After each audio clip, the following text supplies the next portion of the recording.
My student, Renee Blue, comes from a poor family. Final part. Renee didn't give me a chance to speak. She kept talking over me. Fiona also chimed in like a good lapdog. Ms. Jonah, you're driving a luxury car, wearing designer clothes, and enjoying all of Mr. Lena's financial resources, but you can't give him an heir. If I were you, I'd be so ashamed of myself. Fortunately, Renee is kind and fertile, and she's about to give your husband a legitimate child. You should do the smart thing. Take out your luxury clothes and bags for Renee to choose from to make her happy. If she's happy, you'll suffer less. Listening to their ridiculous demands made me speechless. Before Renee could say anything more outrageous, I quickly spoke. That's enough. You too. My husband has been dead for 7 years, so how can he get you pregnant? Through a dream? Before you try to scam someone, you should do a background check first. You're smearing a dead person's name. I thought Renee and Fiona would shut up after I told them the truth, but Renee simply snorted and looked at me mockingly. Candace, how shameless can you be? You're saying Igor is dead just to provoke me.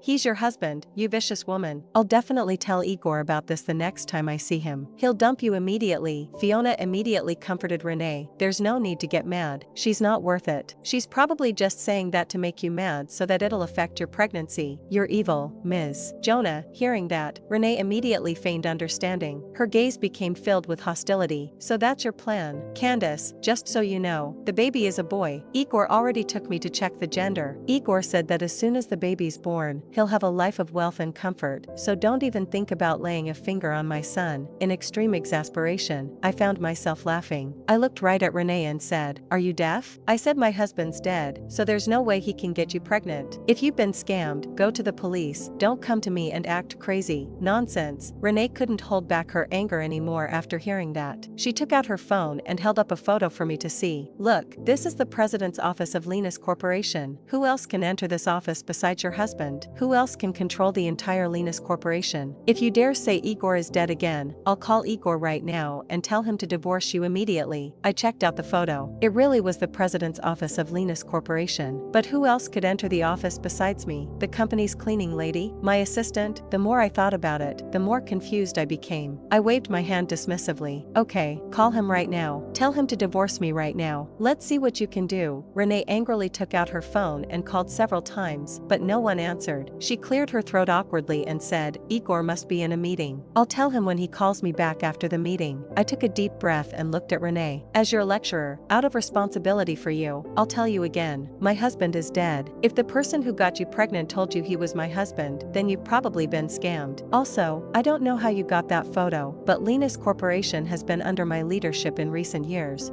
Candace.